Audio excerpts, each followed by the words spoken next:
امام جواد علیہ السلام فرماتے ہیں کہ خراسان کی سرزمین میں ایک بہت بڑا مالدار انسان زندگی بسر کرتا تھا، بہت زمیندار، بہت مالدار، بڑی کنیزیں، بڑے غلام اور بڑی جاہ و حشم۔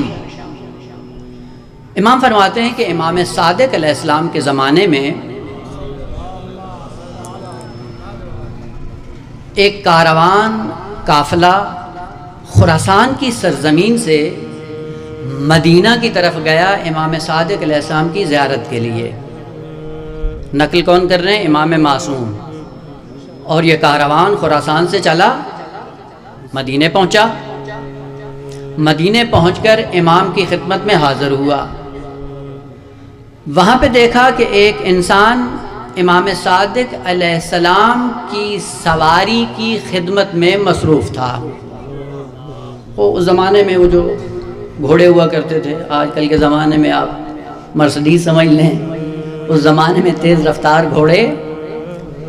گھوڑے کی خدمت کرنے والا اسطبل میں امام کی سواری کی دیکھ بھال کیا کرتا تھا۔ یہ خراسان سے مالدار انسان جو گیا تھا امام صادق کی زیارت کے لیے، یہ جاتا ہے اس شخص کے پاس اور کہتا ہے کہ میرے ساتھ ایک معاملہ کرتے ہو؟ کہا کون سا معاملہ؟ کہا کہ خراسان کا میں مالدار ترین آدمی ہوں، وہ ساری زمینیں، وہ سارا مال، وہ سارے باغات، وہ درہم و دینار، وہ سارے تو لے لے، تو میری جگہ پہ چلا جا اور مجھے اپنی جگہ دے دے، میں امام کی سواری کی خدمت کروں۔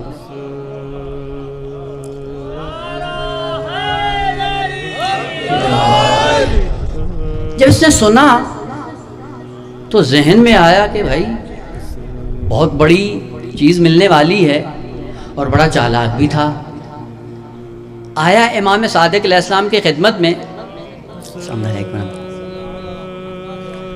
اور عجیب انداز میں آ کے کہتا ہے کہ مولا، اگر خدا مجھے کوئی نعمت دینا چاہے تو آپ رکاوٹ بنیں گے؟ ہم نے فرمایا کہ نہیں، میں کیوں رکاوٹ بنوں؟ اگر خدا تمہیں کوئی نعمت دینا چاہتا ہے تو بسم اللہ۔ کہتا ہے کہ اس قسم کا معاملہ ہے، وہ خراسانی آپ کی خدمت میں آنا چاہتا ہے اور وہ جو کچھ ہے وہ مجھے دینا چاہتا ہے۔ امام نے جملہ کہا کہ ہاں کوئی بات نہیں، اگر وہ ہماری خدمت کا مشتاق ہے اور تو ہماری خدمت سے بیزار ہے تو معاملہ کر لے۔ امام نے جملہ کہا اور یہ اٹھ کے جانے لگا۔ جب محفل سے اٹھا، امام نے کہا اچھا جاتے جاتے ایک جملہ اور بھی سن لو،